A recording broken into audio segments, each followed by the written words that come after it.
Krishna. Welcome, everyone.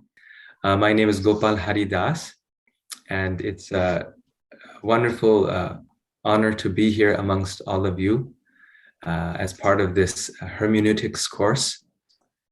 So my understanding is that we always start with the meditations every day. So this is today's meditation, and you can chant along with me.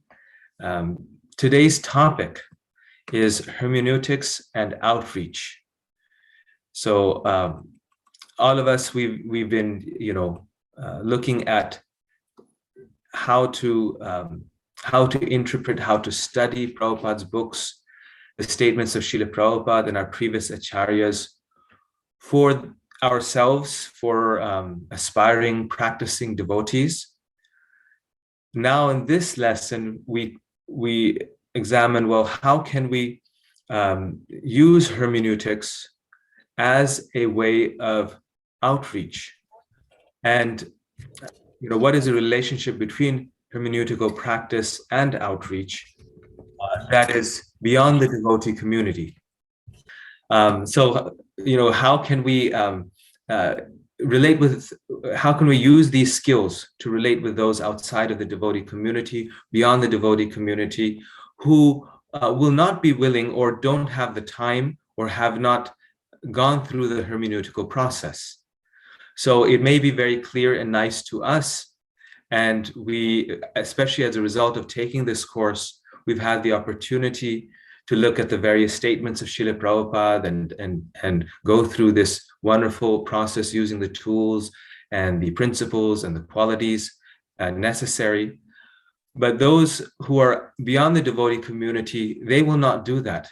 They will simply come across a statement or two and will develop their attitudes and ideas about Srila Prabhupada and the various statements of our acharyas. So I think this is a very interesting part of the course, a very interesting lesson. It's something that personally I find very interesting and useful. And we'll begin now with the meditation for this lesson. Naivo dvije paraduratyaya vaitaranyas tvadvirya gayana mahamrita magna chitta shoche tato vimukha chetasa indriyartha maya sukhaya bharamudvahato vimudhan naivo dvije paraduratyaya vaitaranyas tadviragayana mahamrita magna chitta shoche tato vimukha chetasa indriyartha maya sukha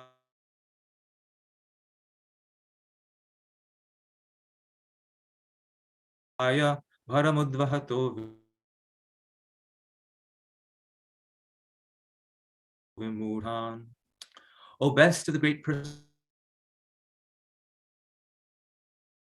personalities, I am not at all afraid of thoughts of your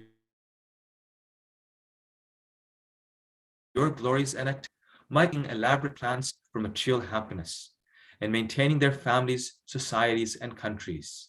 I am simply concerned with love for them. And this is spoken by Prahlad Maharaj in Srimad Bhagavatam 7.9.43. Very famous verse, often quoted by Srila Prabhupada. Loko vikarma nirata kushale pramatta karmanyayam tvadudite bhavat archane sve yastavadasya balavaniha jivitasham sadyashchinatya nimishaya namostu tasmai. People in general all engage in foolish acts, not in the really beneficial activities enunciated directly by you for their guidance. As long as their tendency for foolish work remains powerful, all their plans in the struggle for existence will be cut to pieces. I therefore offer my obeisances unto him who acts as eternal time. Spoken by Lord Brahma, Srimad Bhagavatam 3.9.17. And the last verse here.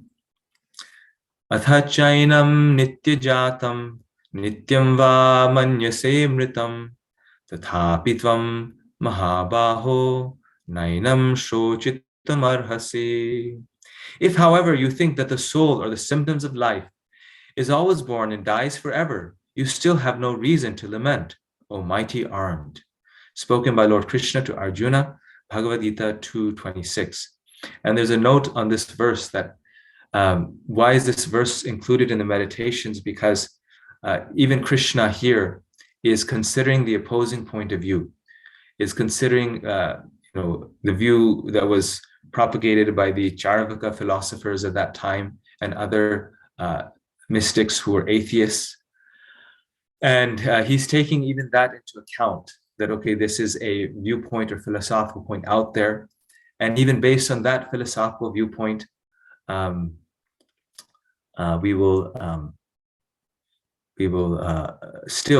we still have no reason to lament. We still, he's making his point in spite of that, showing sort of awareness of the belief of worldly, you could say, the common belief at that time. So these are the meditations for today. And I'd also like to offer prayers to the spiritual master very quickly, as we always do.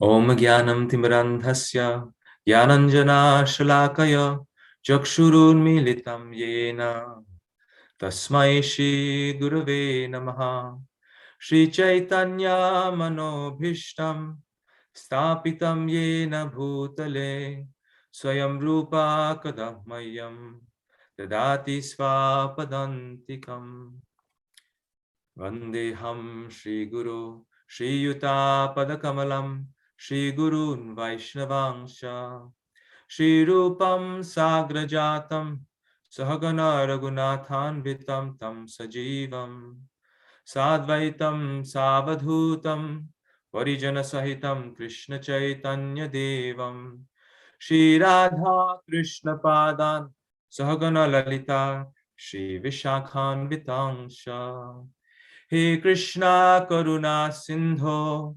Dinabandho Jagatpate Gopesha Gopika Kanta Radha Kanta Namostute Tapta Kanchana Gaurangi Radhe Vrindavaneshwari Vrishabhanu Stute Devi Pranamami Hari Priye Vanchakalpa Tarubhyascha Kripa Sindhubhya eva cha Patitanam Pavanebhyo Vaishnavebhyo Namo Namaha Shri Krishna Chaitanya Prabhu Nityananda Shri Advaita Gadadhara Shri Vasadi Gaura Bhaktavinda Hare Krishna Krishna Krishna Hare Hare Hare Rama Rama Rama Hare Hare.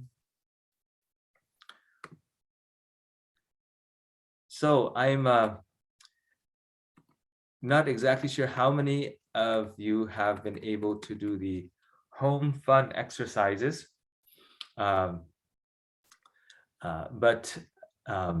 if any of you have, it'll be very nice to go over them very quickly, just as a starter.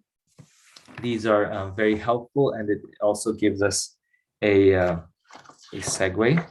So just one moment, let me get settled here.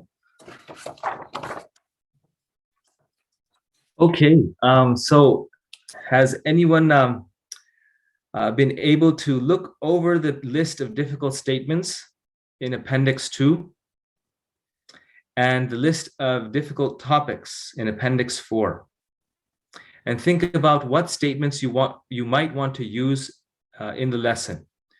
And particularly, we want two specific ones in advance, statements and also topics. Would anyone like to share two difficult statements from Appendix 2 or so let's start with that one.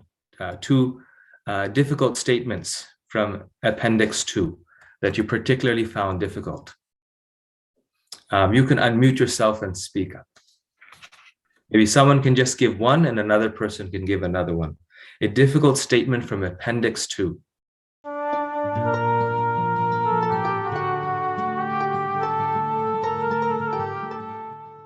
Yes, material welfare activities are completely useless. Okay, very good.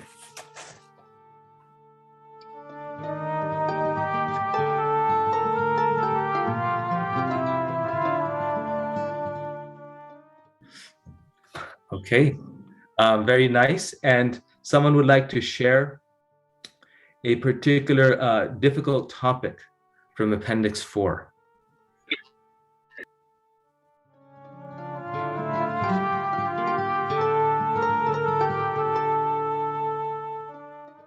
Very nice.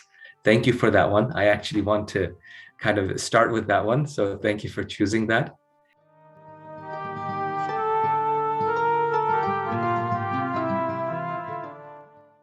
Very nice. These are very good examples. Thank you for doing your home fun for those of you who had a chance to do it. This is actually one of the reasons why I was particularly interested in this lesson and very enthusiastic about it. Because personally, one of the areas of my study, which I have had the chance to study and work on, is science and religion. Science and religion is now a very hot topic, and you find entire degrees like master's programs, PhD programs in science and religion all around the world. And how to relate, you could say, ancient statements, traditional statements from world scriptures to modern day research, the hard sciences, is something that the religions around the world, every religion around the world is struggling with.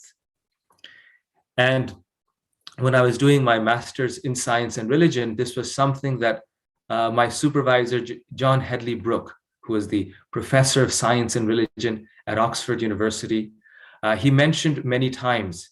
He said that on this point, the world's religions are actually together. It's a place where we all meet together, because the modern day challenges of science are questioning traditional belief around the world.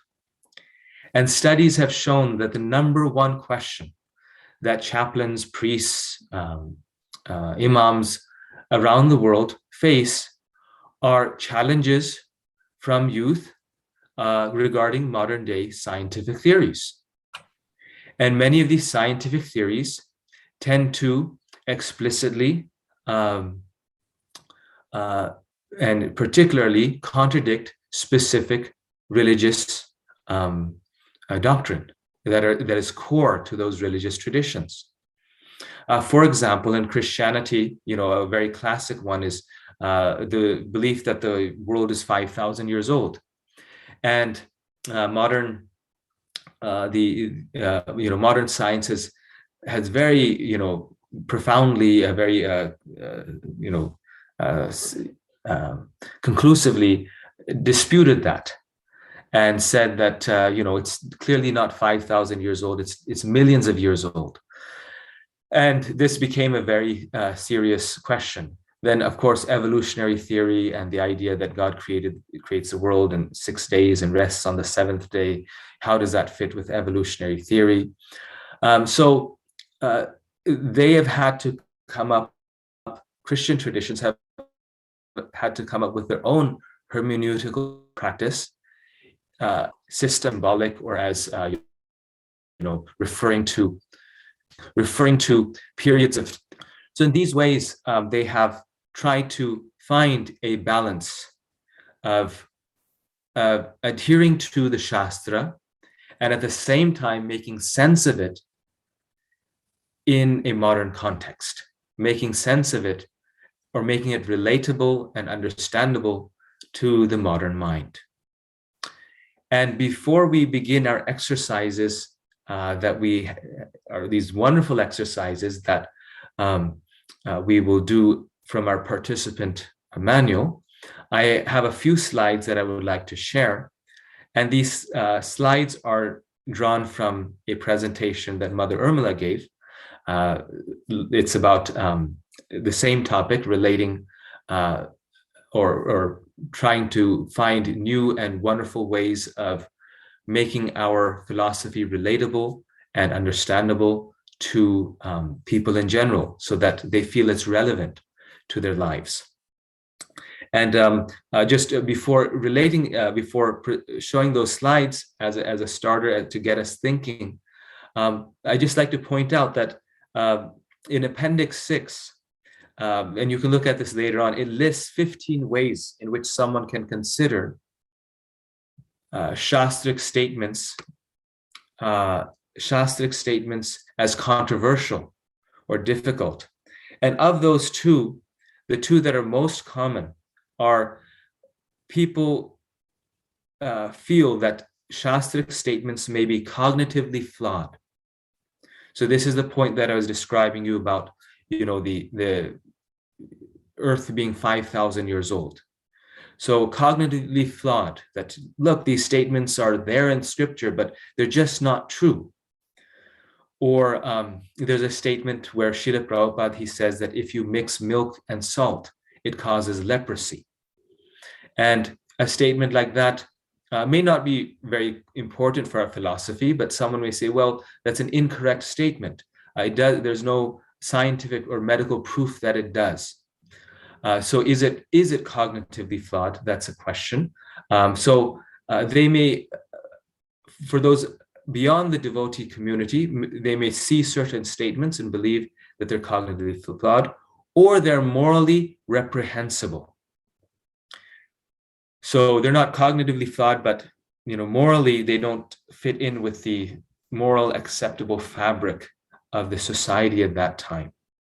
And again, every religious tradition, we're in this together with the world's religious traditions, has these challenges. Statements concerning women, concerning other, you could say other religious traditions or races or nationalities, the use of violence or the proper use of violence. These are statements or issues that people with today's ethical sensitivities, they may consider them morally reprehensible. So these are two areas, two ways in which someone could consider Shastric statements to be controversial or difficult. And these are real problems. Like, people, they want to join a particular religious tradition. They want to join a spiritual practice, but these statements oftentimes stop them from doing so. And one student actually came into my office one time and she said that, I love everything about Krishna consciousness. I love Krishna. I love everything. But there's certain statements in your tradition that have actually stopped me from joining, have actually stopped me from practicing this. And could you clarify these things? And I actually had to go through a process of this very course and try to apply those principles. And after that, she started coming to the temple and she has become a very nice devotee. This was, just a year ago, this person approached me and I'm a faculty in Eastern religious traditions, not just specifically Hinduism. So people don't know exactly my own spiritual practice. And so she approached me and she said, do you know anything about Krishna? And I said, I've heard of him. And that started the conversation. And she described how she had dreams of Krishna. She could never forget seeing the devotees chanting on the streets. And since that time, she's always wanted to join them. But then she read and heard about certain statements that we believe in, and she just couldn't digest them. And she was a philosophy student. She was doing a degree in philosophy. So very sharp girl, intelligent, and she needed that satisfaction to understand, like, what do we actually believe? How do we understand these statements? So this question about outreach and hermeneutics is not a theoretical question. It's a real question. And I believe it is stopping many people in the Western world from taking up something that's very wonderful, and it's just a small misunderstanding that needs to be clarified. So I've already spoken too much, a little behind schedule, but that's always okay. Here, I'll share these slides. These are very wonderful slides. I requested Mother Urmila if I could use them, and she very generously, as she always does, said yes. So these statements just show that how Krishna himself and the great acharyas, they themselves are very in tune with how to speak the truth, but speak it in a palatable way, how to present something so that others can accept it and understand it. Krishna is highly cunning, expert, grateful, and firmly determined in his vows. He knows how to deal according to time, person, and country. So Krishna, even being the supreme personality of Godhead, deals according to time, person, and country. The most powerful person still decides to do that. So what to speak of us? This is Sri Chaitanya Mahaprabhu instructing Sanatana Goswami in CC Madhya 2372. This is a quotation by Srila Bhaktisiddhanta Saraswati Thakur.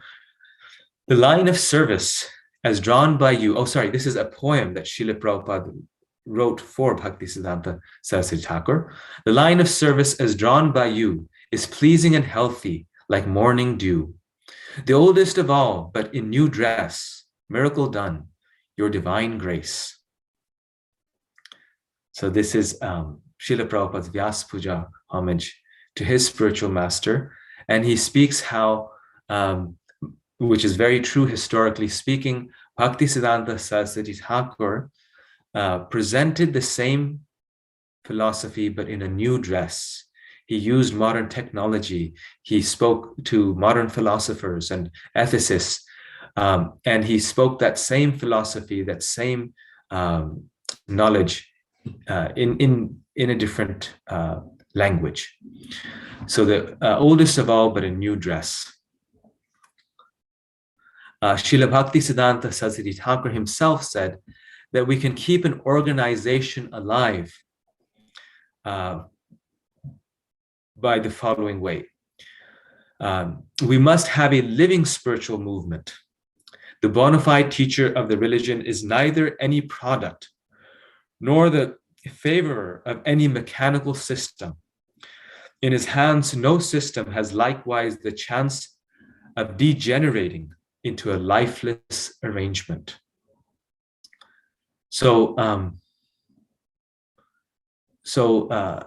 when we are very mechanical and not in tune with our present society, the knowledge can become lifeless because it's no longer relevant. It's no longer acceptable to the people that we are speaking. And at the same time, the following quotations that you'll see, Prabhupada is speaking about, well, we have to be chaste to our tradition. We have to be chaste to the instructions of the spiritual master, and not change according to the pleasure of our audience, but at the same time make it understandable and you could say morally acceptable for them. So Prabhupada says here, the expert devotees also can discover novel ways and means to convert the non-devotees in terms of particular time and circumstance. Devotional service is dynamic activity, and the expert devotees can find out competent means to inject it into the dull brains of the materialistic population. Desha, Kala, and Patra, the place, the time, and the object should be taken into consideration. Therefore, it is a principle that a preacher must strictly follow the rules and regulations laid down in the Shastras, yet at the same time devise a means by which the preaching work to reclaim the fallen may go on with full force. So I think this last sentence was most very instructive to me, most instructive. And that is that the preacher must strictly follow the rules and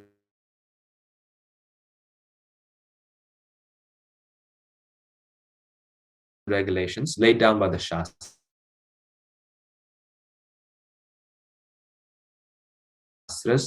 yet at the same time devise to the instructions of our at this make it relevant. Um, um, and this was going back to that same experience that I had. This is the experience that I had, that, well, those statements are there. We cannot deny them or say that they don't exist. At the same time, we need to give the bigger picture. We need to understand things in context. We have to use the tools, qualities, and principles that we've learned to make sense of them ourselves. And in this way, do that work for our audience beforehand, so that we can present it nicely to our audience. I have to arrange, Prabhupada is saying, I have to arrange according to the country, according to the circumstances, as far as possible. So we have to adopt Desha Kala Patra. But we are keeping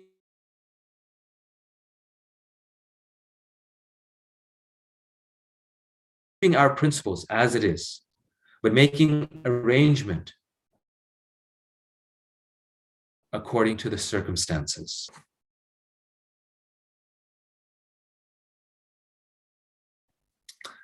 So we were open to their direction.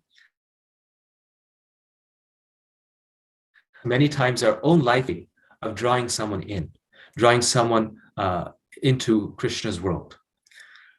We may have had certain experiences in our life that make us see things in certain ways or accept certain statements of Shastra as more important. But others may have different experiences, and we have to recognize that and give them a hook to relate their own experience with Krishna, and their ideas and experiences may change, but our own assumptions and experiences shouldn't stop them from coming. And just ending with this, that how Srila Prabhupada himself understood the need to work according to time, place, and circumstance. And he gives his own example. I came here with this idea that this Krishna consciousness movement should be started from America, because anything accepted by America, people follow, because America is considered to be. And what's very interesting is that in Srila Prabhupada's time, the world power, as we will see, was really not America. It was more England, it was London, it was Europe. But he had the sensitivity, the insight to see that no, America is the place to go. India's condition is not very satisfactory at the present moment. They are misled. So I came here, USA, with that purpose also, that this movement I cannot start. They, Indians, will not accept. But if I go to America, if the Americans accept and they preach, then they will be accepted. Krishna sent me to America, go America. Generally, people come to Western country, means London. But I never thought of that. I thought I shall go to New York from the very beginning.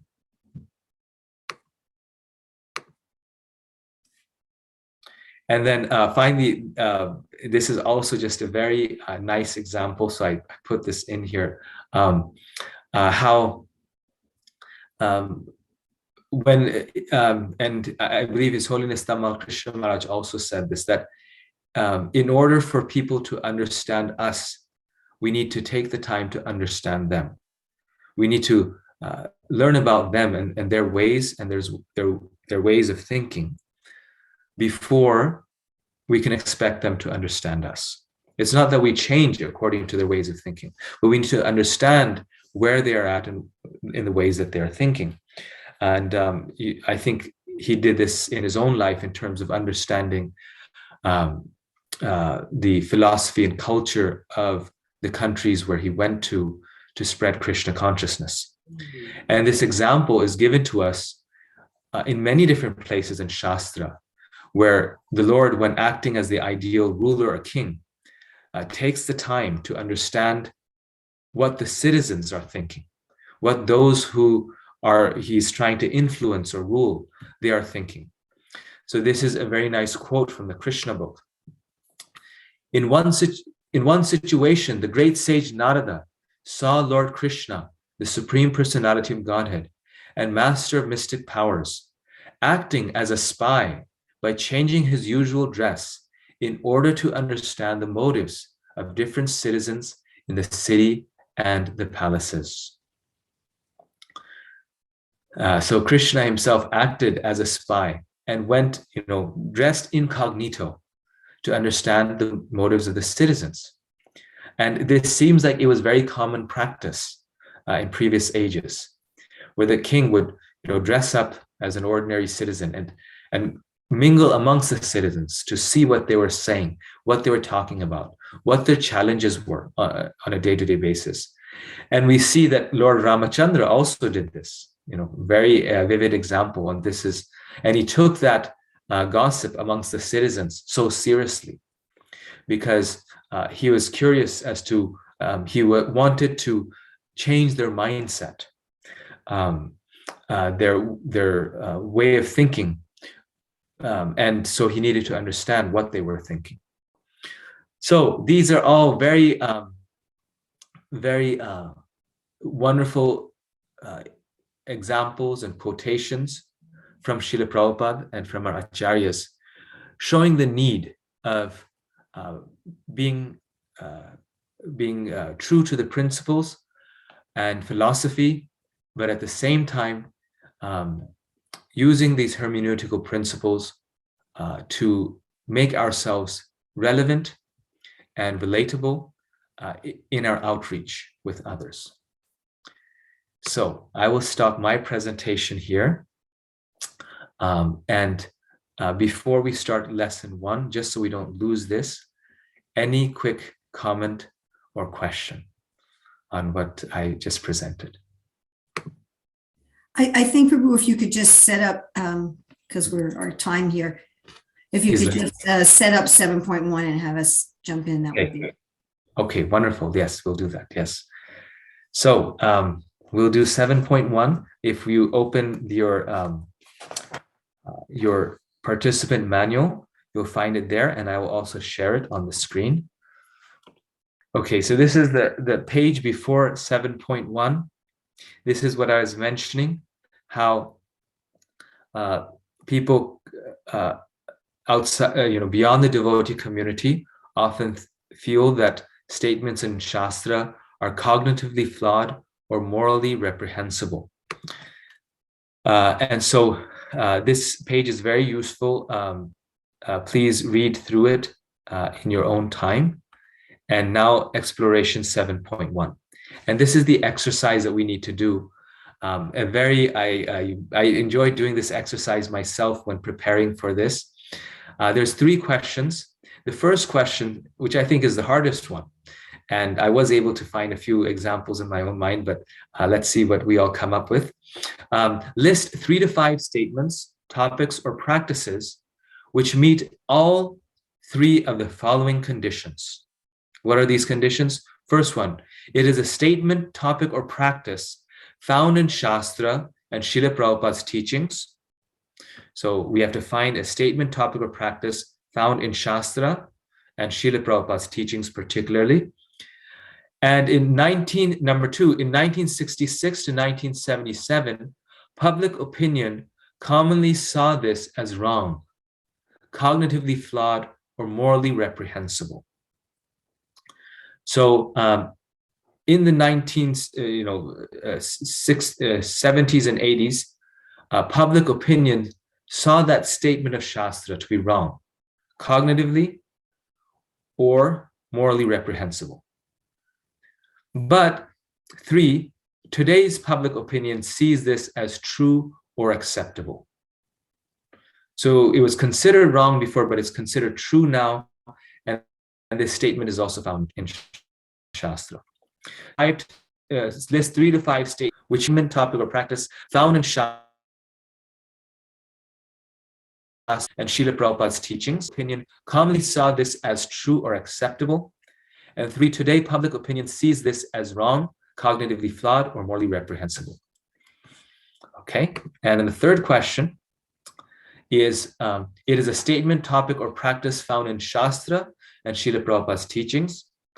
In 1896 to 1925, when Srila Prabhupada was growing up, public opinion commonly saw this as true or acceptable. So this is when Srila Prabhupada was growing up a long time ago, about a century ago. Today's public opinion sees this as wrong, cognitively thought, or morally reprehensible. So these are the three questions. We would like to give you 15 minutes to answer these yourself. And then after that, we will break the groups into. Well, no, they're gonna. I think they can do it in the groups, Prabhu. So they can come up with these three in their groups. Oh, that's right. Yes, yes. I got confused with the next one. Okay. Thank you. Yes. How many people in a group should there be? The admins are taking care of all that. Okay. So you'll be put into groups, and you need to find the answers to these questions in groups. You have 15 minutes to do this, and then we come back and we will share some of our responses with the whole class. So please go ahead. Hare Krishna, welcome back, everyone. It's nice to see everyone back. My internet connection is a little unstable, so that's why I've muted my video. That I think helps a lot in making my voice clear. So this was actually a very fun exercise. At least my group, our group, had a lot of fun working on it. I was thinking we can take a few minutes to share our results for each question. And again, people can speak up or raise your hand and I can call your name. For question number one, what was an example of a statement from Shastra and Prabhupada's teachings that was seen wrong in 1966 to 1977, but today is seen to be acceptable or true? In my opinion, this was actually the hardest one. So I'm curious to see what responses we came with.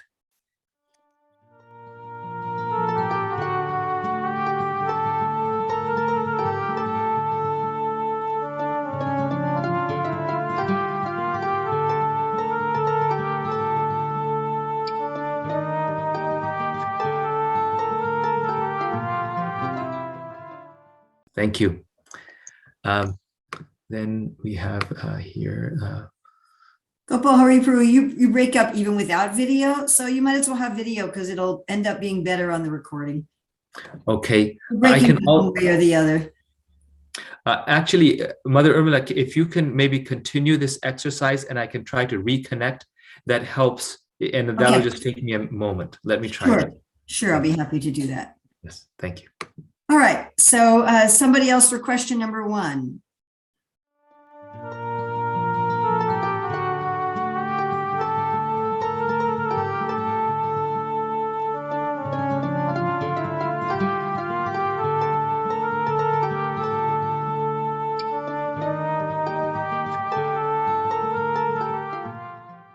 Excellent example.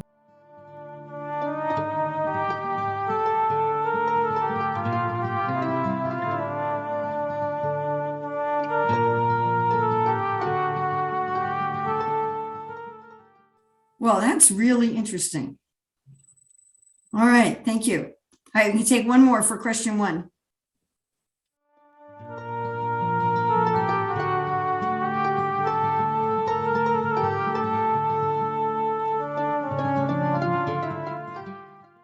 Wow.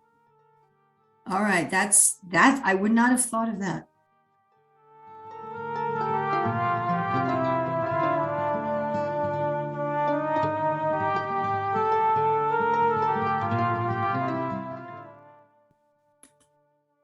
All right.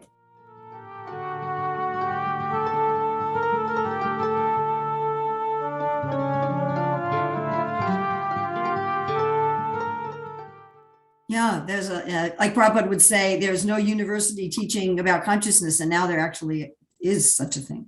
Yes, very good. Okay, on to question two. So here is the opposite. that things that are in the Shastra, that Prabhupada said that when he said them, people saw them as true. It was generally acceptable, but now it's seen as wrong.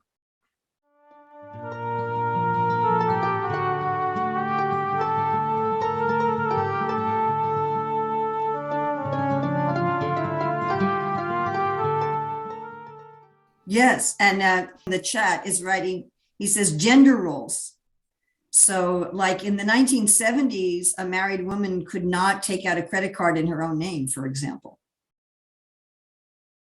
So that, that concept was very commonly accepted in the 60s and 70s, just starting to change.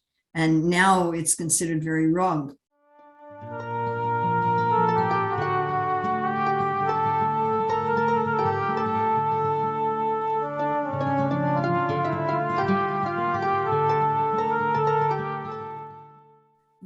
Yes, very good.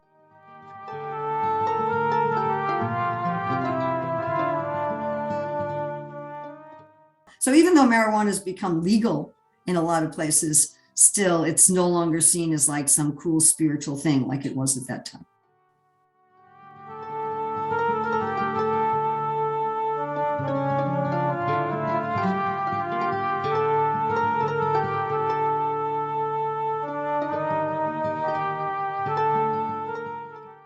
Yes, okay, and we're on to question 3.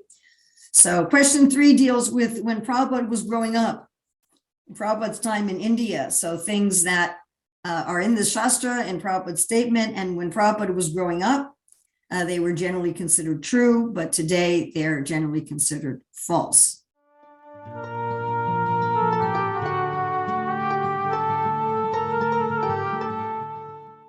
It was morally reprehensible if you didn't have child marriage for your children. Yes. Thank you.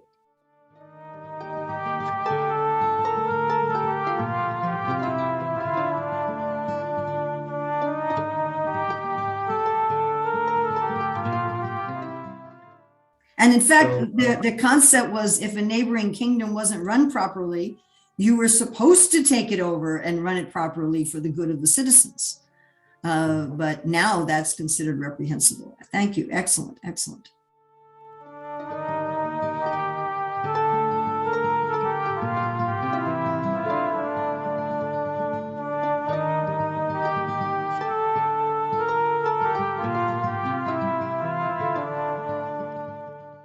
Oh, wow, that's excellent. I never would have thought of that. I think we can take one more and hopefully Gopal Hari is back now.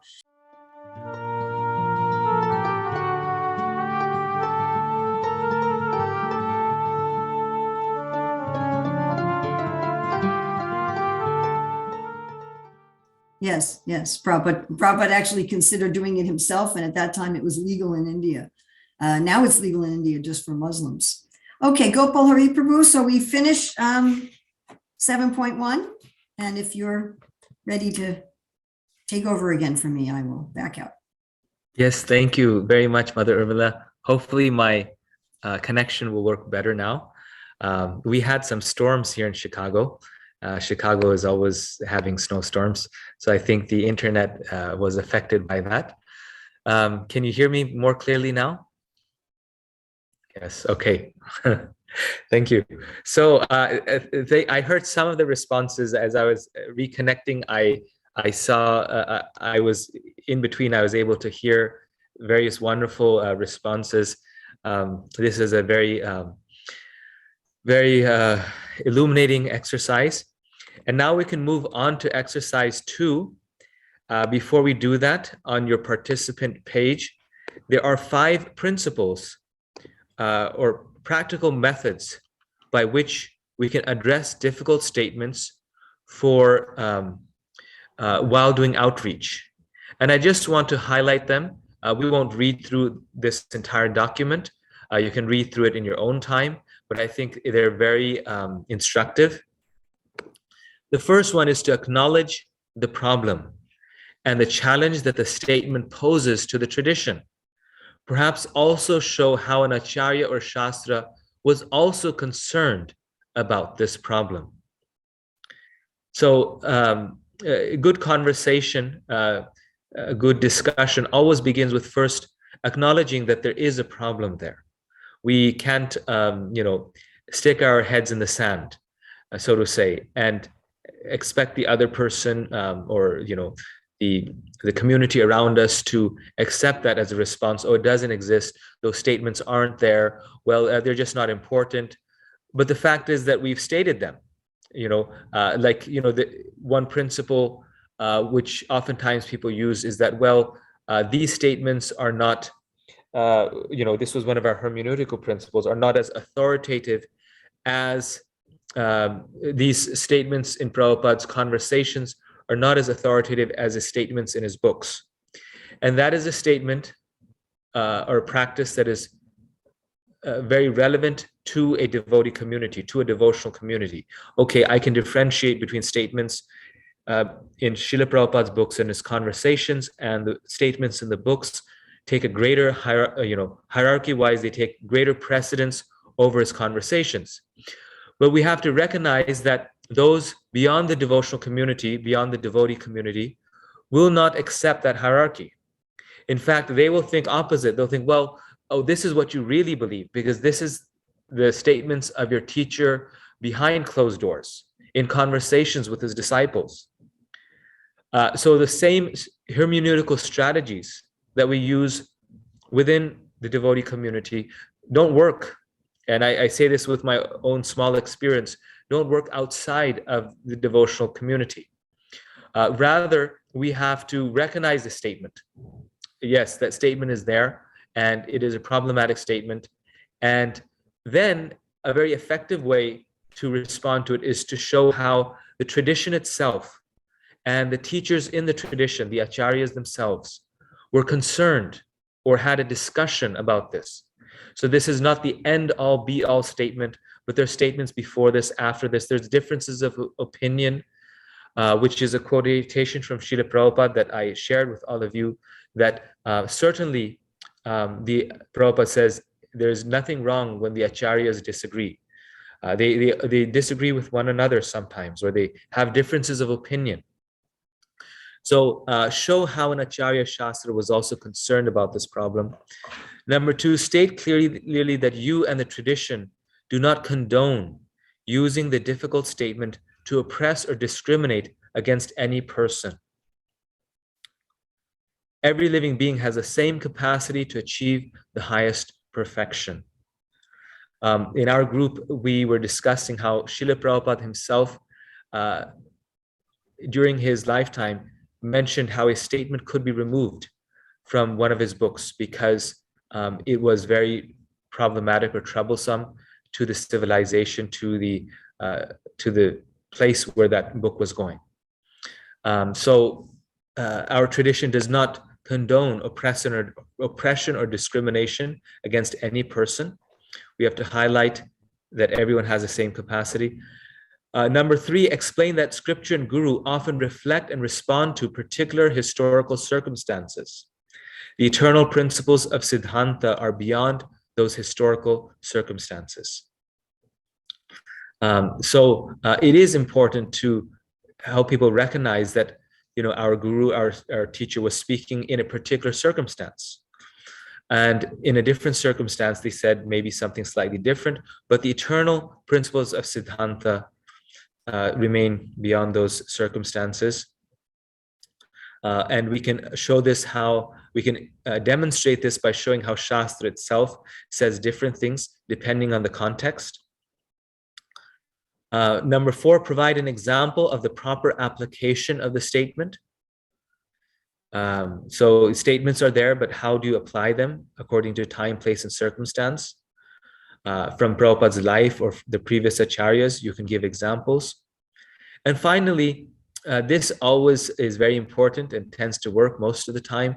Conclude with humility, acknowledging the importance of properly applying the principles of Shastra and the need to practice those principles in our lives as we strive to become genuine Vaishnavas. So there's nothing wrong in saying that, yes, this is a statement that our tradition struggles with.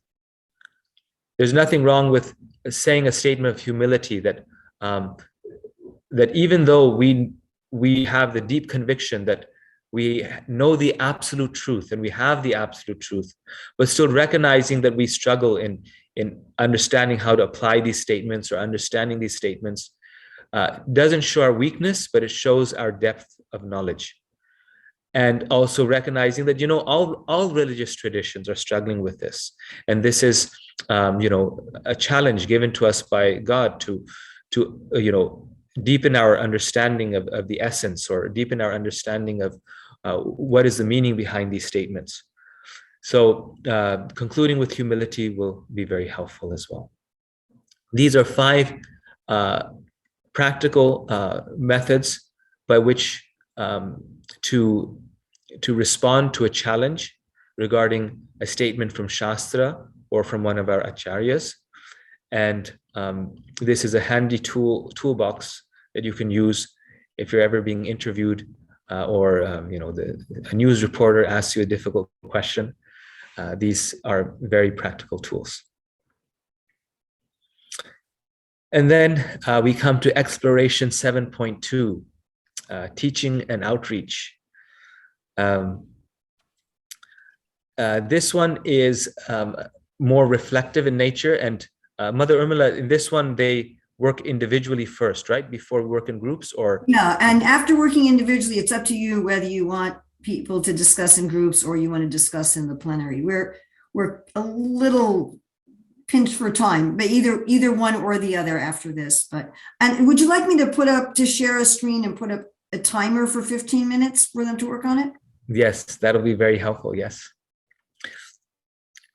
So this one is a exercise in which we are sort of conceiving of a real life situation, and how we would apply these principles in this real life situation.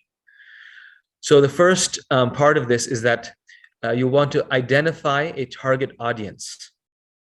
So who is your audience that you're speaking to? It could be just recently a devotee was invited to speak to employees at Dell, and they had to speak on youth violence, gun violence, and to employees at Dell. Or it could be to a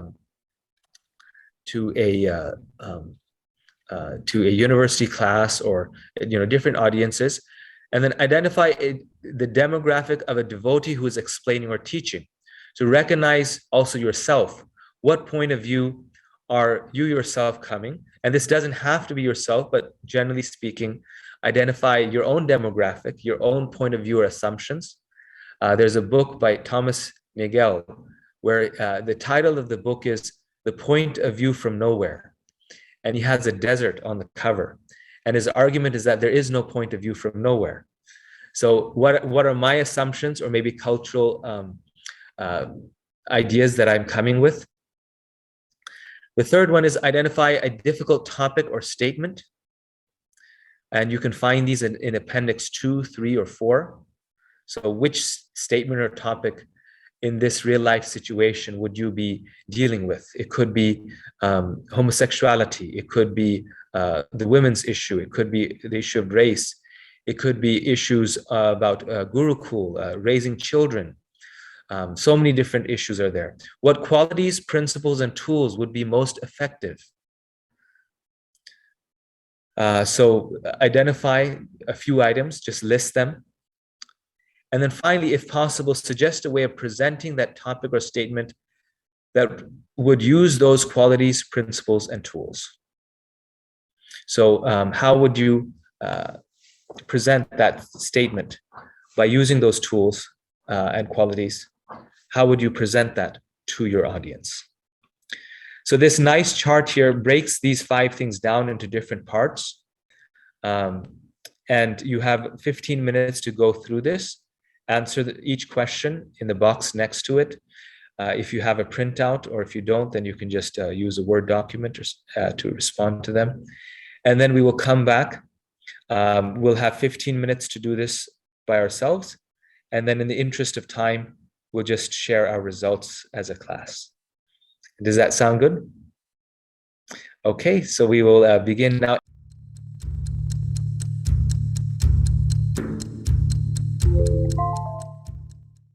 Hare Krishna, everyone.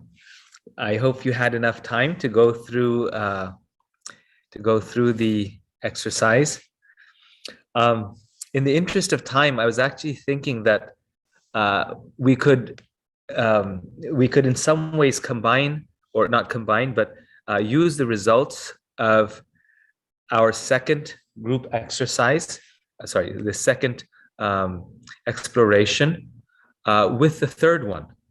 And in this way, I was thinking, well, how can we share feedback as a class? We could use these results to work on the third teaching and outreach plan. So what I would like to suggest is that we form groups, and in those groups, you share your results from the second exploration, and then as a group, work on the third exploration, the teaching and outreach plan. In the teaching and outreach plan, which I've just shared here, you are working with your group to come up with a real, a real practical plan on how we could use hermeneutics for teaching and outreach. You would, think about, how in your communities, at your temples or in your service, how we could use these skills to connect with the local community, maybe the college or the university that's near you, and apply these principles. So there's 4 parts to this. Let me explain the third exploration. The first one, stated in positives, what would you like to do as part of your teaching and outreach plan? Not what we would not do, but what you would actually want to do as part of that plan. Number 2, just make sure that this is something that you can do. Is it, under your control, or is it something that would require approval from someone else? So we want something that is under your control, that's something, even if it's small, we could start with. And the third is a specific behavior that we could do in the next month or so. A specific, practical plan in terms of, how we let's say, invite the guests or speak to the guests when they come to the program. What types of behaviors may help or may not help in executing this plan? And would there be any costs in terms of Lakshmi or time, effort? Would there be any costs of this plan? So the assignment is this, is that take exploration number 2 and share it with your members of the group. This is the results that we came up with.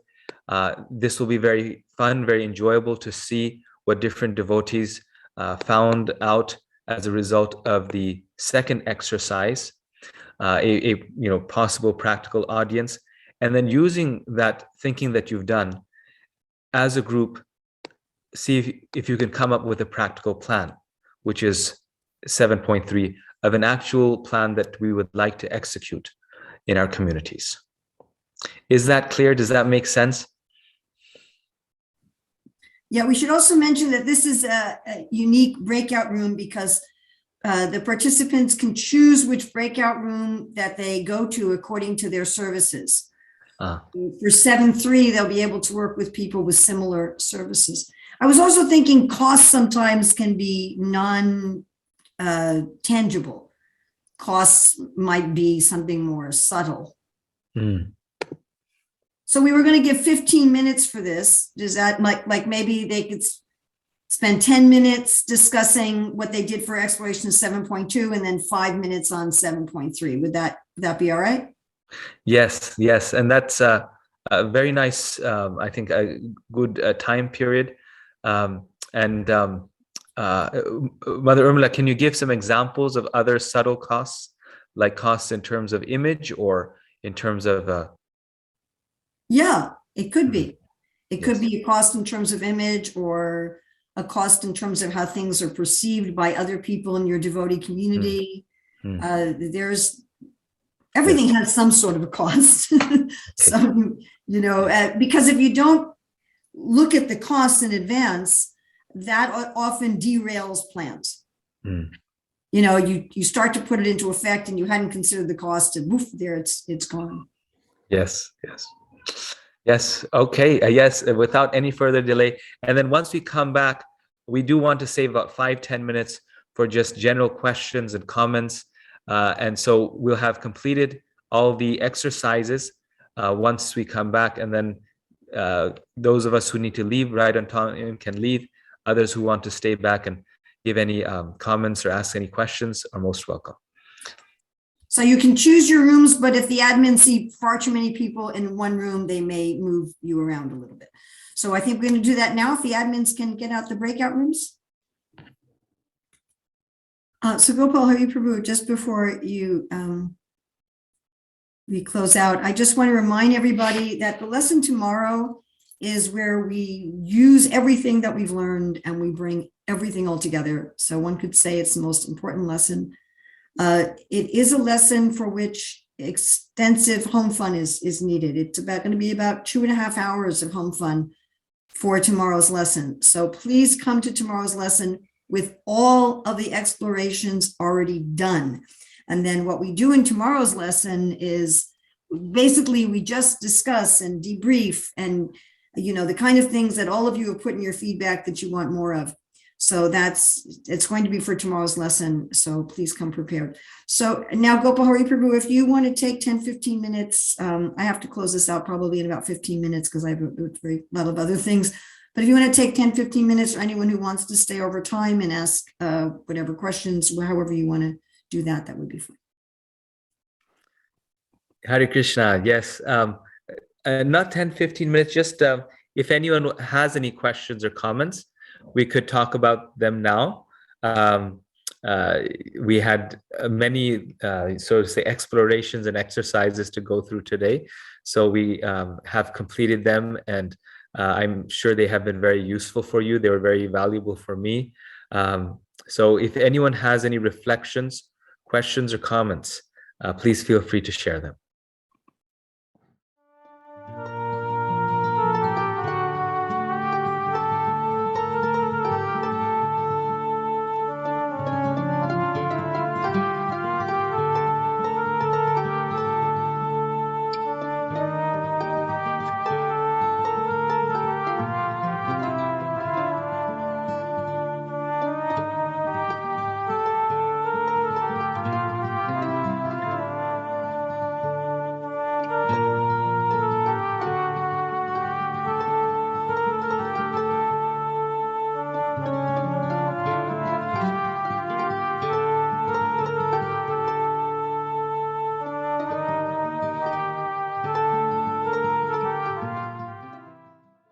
Very nice question, and something that I was pondering over myself many years ago when I had to study some Mayavad philosophy.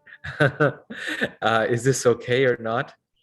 Just one thing before we deal with that, regarding your comment regarding Vada and how one of the principles of Vada is that, you know, you don't come into the conversation with already a preconceived notion that you are right, and how to, you know, how to make sense of that in relation to, let's say, Mayavad philosophy or some other situation where we are already convinced that we're right. Just our common sense tells us that Vada and that principle of Vada also has its limitations. You know, it's at a certain point, it does have its limitations. For example, like, let's say if you're conversing with someone, you know, someone, you know, evil, who believes that child abuse is okay. And you go into that conversation arguing that child abuse is wrong. Now, you may be fully convinced by every practical theoretical method that you're right in this conversation, simply because you've already thought through it so deeply, and your own personal experience tells you so deeply that you are correct, that there's very little chance, I mean, there's no chance that you'll be willing to be convinced otherwise. That doesn't mean that you're not engaging in Vada. It just means that you've already thought through it very deeply, and, you know, you have a practical realization of the truth where you're not likely in any way to change your point of view. So a similar situation may be with Mayavad philosophy, that the devotee has an experience of Krishna and has thought through it so deeply that they're just not willing to be convinced otherwise, but that's not because they are practicing the other methods which are not, they'll still engage in the conversation in a very philosophical way to try to make the other person understand.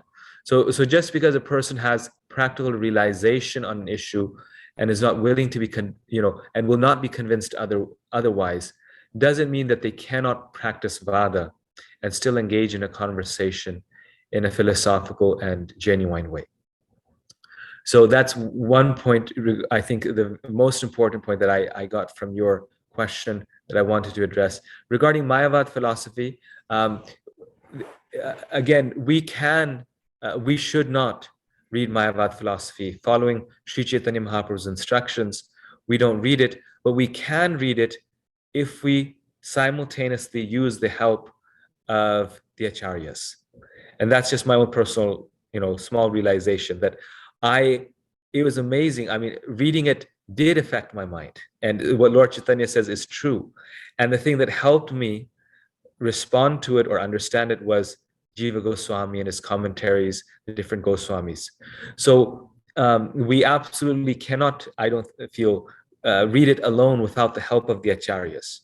Like that is, Lord Chaitanya's statement is not false. That will infiltrate our mind. But if we read it with the acharyas, we should be okay. And the example for this is Srila Bhakti Siddhanta Saraswati Thakur himself, who biographers say that he spent many months studying Mayavad philosophy very deeply.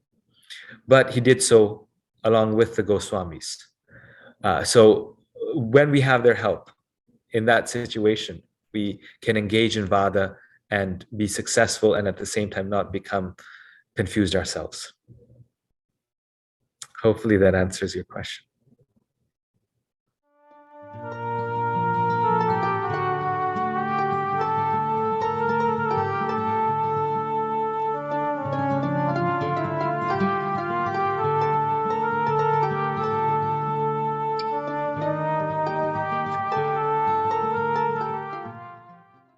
So this is, I think, more a philosophical question than kind of an outreach. Yes. So Srila Prabhupada has given us, many nice responses to this. I think in terms of our discussion, in terms of outreach, the thing that I would, the aspect of it that I would be careful with is how we deal with this idea of karma.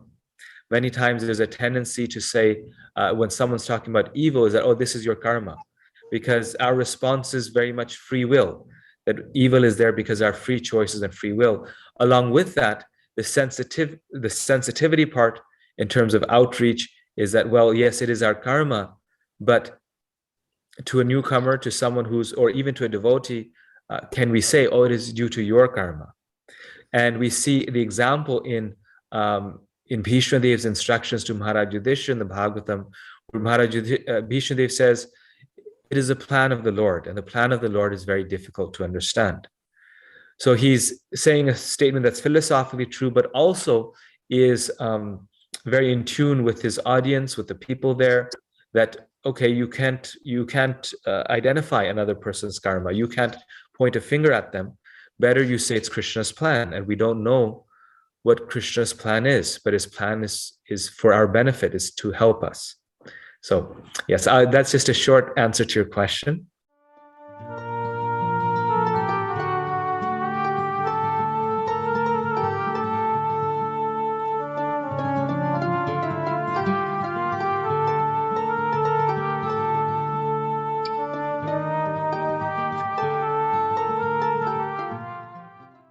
Yes, this is a great question.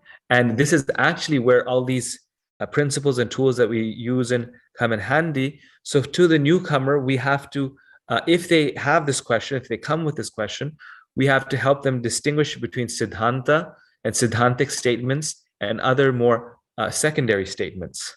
So as has been mentioned in this course before, Siddhanta does not change. So the acharyas, they don't have differing points of view or differences of opinion in terms of the central Siddhanta. But yes, in terms of the details, they may have difference of opinion. But none of the acharyas are saying that Krishna is not the supreme personality of Godhead, or the process to reach him is not chanting Hare Krishna, but maybe something else. Most of the philosophy is and the core elements of the philosophy are grounded in Shastra and all the acharyas. They differ as to whether Brahma is born in this way or that way, or on points that are more of a matter of understanding the nature of spiritual reality and the nature of the material world.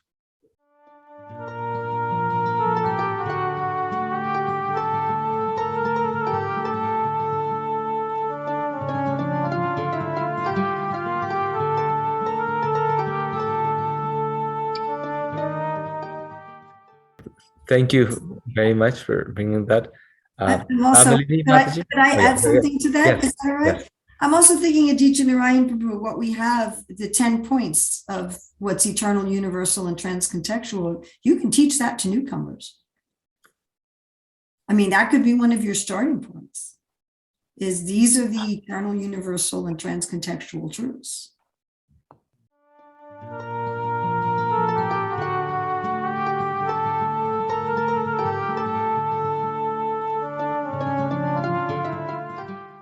That can be an easy response. Say, these are the universal, eternal, transcontextual truths.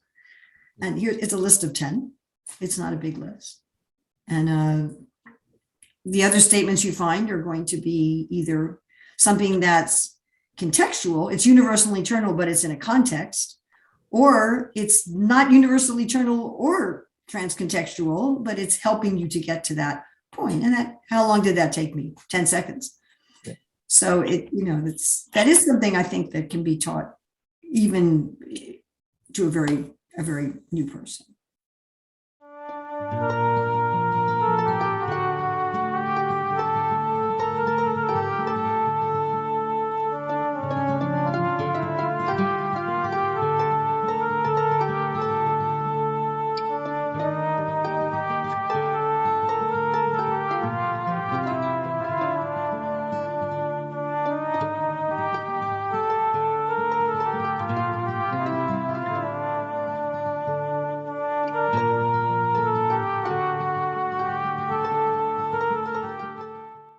It's a very nice question. Mother Urmila, would you like to respond first? I knew you were going to throw that hot potato in my lap. I'm like, he's going to throw me that hot potato. We're going to do a lot of that tomorrow. And what I have found, this is course level 1, and I found this ironic situation that when we tell people, oh, we have a hermeneutics, course, 8 lessons, 2 hours each, and you've got to do 15 minutes to an hour of prep. For tomorrow's lesson, it's going to be 2.5 hours of prep. And most people go, oh, I can't devote that much time. Forget it.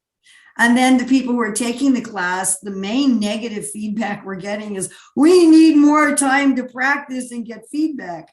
So, it's this irony. And I've been meditating on whether or not the SAC itself wants to put together a next level course. This was many years of work to put together this basic course. So something that there's obviously a demand for. I've had already some places ask if we would be willing to teach a second level course, but at least what you could do is get together with other people who've taken the course and form little groups to start working on this. One thing you can do, the simplest way to apply hermeneutics is with a hermeneutical path that's in the foundation book. That's the simplest, most straightforward way to do it. And you could use that over and over again with difficult statements. And yes, we've also gotten that complaint that before taking this course, I didn't even know about all these difficult statements. And that's a conundrum, without listing difficult statements, we don't have the gist to practice, but once we list them, even older devotees might become aware. Even when we presented it first in the GBC meeting, some GBC members came up to me and like, I didn't know that was in the Bhagavatam. So that's that's the conundrum. But I'm thinking about maybe taking the Telegram group and opening up so that members can communicate with each other. The way the admin set it up, that's not possible. And seeing if people want to set up groups to continue and work on their own. So that's something kind of churning. Just to add on what you had said, I think the course is not a cookie cutter course. The course is meant for our own understanding and transformation, and that helps us deal with the very unpredictable and varied situations that we come up with, that we encounter in this world. Like, for example, when I came out of my small devotional community that I grew up in, and I went to other communities, I sometimes was surprised and shocked that devotees disagreed on philosophical points with me or with the devotees that I had grown up with, which it was just understanding that this is correct. So just recognition or the knowledge of these controversial statements and how there are various opinions on the acharyas and various ways to respond to them is itself, it gives us a very nice platform to deal with these things and these situations when we encounter them, either on Sankirtan or teaching or writing. Like the example I gave of the student, she mentioned a statement I'd never heard of. And that was the most difficult part. It's like, oh, we don't even know our text well enough that if someone is encountering us, we don't even know about it. If we know about it, then we say yes, and it's been a discussion. And there's nothing wrong with saying that, as a community, we are understanding this. We're trying to make sense of this. And people greatly respect that response. But if we show a lack of knowledge or understanding or even recognition of those statements exist, or lack of humility that no, there's only one right answer and this is the answer, then we may do a disservice to our acharyas, because we're not dealing with that problem that soul, that person is coming to us with. So becoming more almost, you could say, confused is sometimes not a bad thing, because it helps us understand these things and deepen our faith that how there's so many different statements that we have to understand and gradually overcome.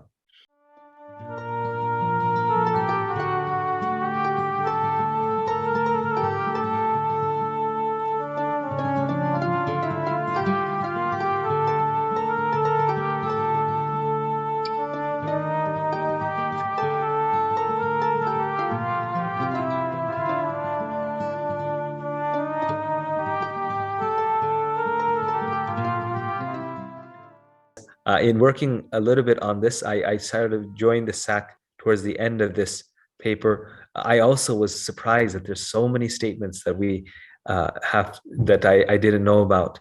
So thank you for bringing this to the forefront in many ways. Mother Urmila, would you have any further comment? I just thought that was such a lovely way to end the lesson. And that's exactly the way the SAC felt about this, that this is real legacy work. That if we really want our movement to go on, as the flag bearer of Sri Chaitanya Mahaprabhu's movement, which Prabhupada always warned us that wasn't a given, that Mahaprabhu's movement would definitely go on, but we might not be the flag bearers, then we need some way of dealing with these things that is respectful and that gives us answers within the tradition. We desperately need it. And so thank you very much. Yes, we're hoping that if this is taught more and more, that within at least, somewhere 5 to 20 years, there'll be a culture in our society like that.